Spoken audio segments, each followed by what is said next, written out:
வருண பகவான் ஒரு யுகத்தில் மகான்கள் செய்யும் அபிஷேகத்திற்கு தீர்த்தம் தரும் திருப்பணியை மேற்கொண்டார்.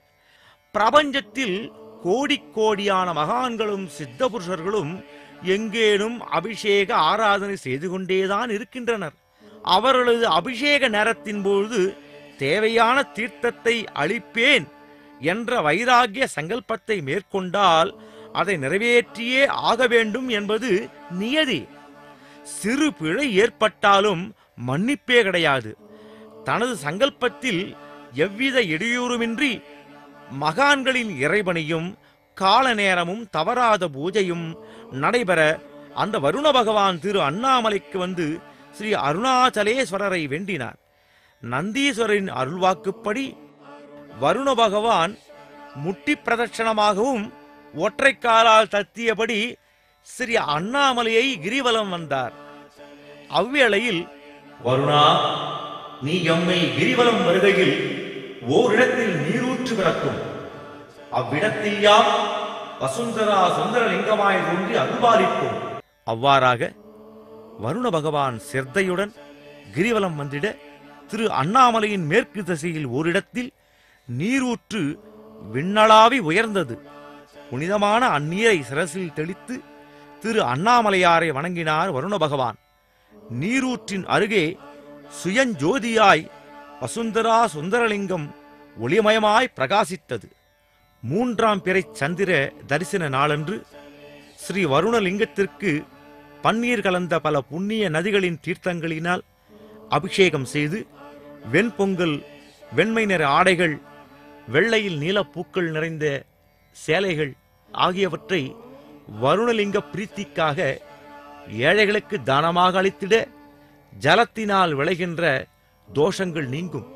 மேலும் விசேஷமான ஒன்று, சிறுநீரக வியாதி உள்ளவர்களுக்கும் சர்க்கரை வியாதி உள்ளவர்களுக்கும் ஸ்ரீ வருணலிங்க பூஜையும் தான தர்மங்களும் செய்திடில் நல்ல பலன்களை அளிக்கும்.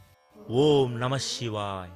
அருணாச்சலனே அருணாச்சலனே ஹர ஹர சிவ சிவ அருணாச்சலனே. அடிக்கு ஒரு லிங்கம் திரு அண்ணாமலையானே, முடிக்கு ஒரு லிங்கம் திரு அண்ணாமலையானே.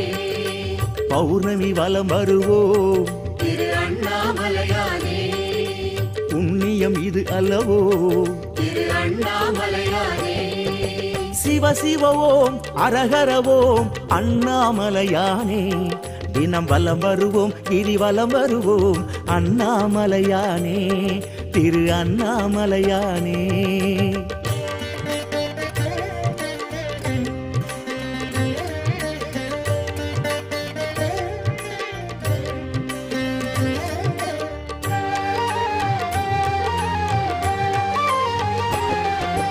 சிவ சிவவோ ஹரஹரவோ அண்ணாமலையானே. தினம் வலம் வருவோம், கிரி வலம் வருவோம் அண்ணாமலையானே, திரு அண்ணாமலையானே. விரித்த விரல் 3ஆல் சின்மயம் காட்டும் சிதம்பரனே. பனித்த சடை மீது கங்கை கரந்த சதாசிவனே. மானார் மழுவேந்தி ஆடும் வானோர் பெருமானே.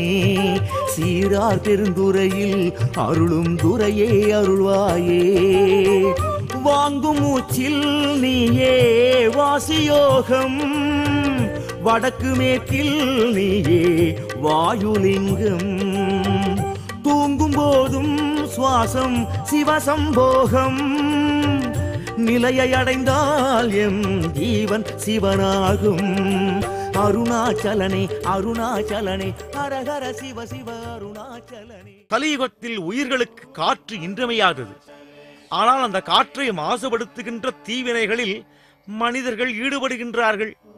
சுகப்பிரானான கல்பனா வாயு பகவான் மனிதர்களின் எண்ணங்கள் பரவெளி வாயு மாசுபடுவதை தடுத்து அவர்களுக்கு நல்வழி காட்டுவதற்காக ஸ்ரீ மகாவிஷ்ணுவை வேண்டி பிரார்த்தனையை செய்தபோது, நான் பூத நாராயணனாக எழுந்தருளியிருக்கும் ஸ்ரீ அண்ணாமலையை கிரிவலம் வருவாயாக என்று ஆணையிட்டார். ஸ்ரீ நந்தீஸ்வரர் முன் தியானத்தில் அமர்ந்த வாயு பகவான் சுழுமுனையில் சுவாசத்தை நிறுத்தி கிரிவலம் வந்தார்.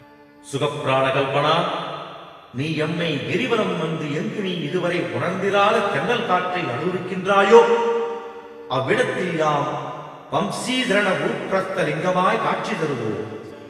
அங்கு நீ எம்மை வழிபட்டு காரிய சித்தியை அடைவாயாக என்று ஸ்ரீ அருணாச்சலேஸ்வரர் ஆணையிட்டார்.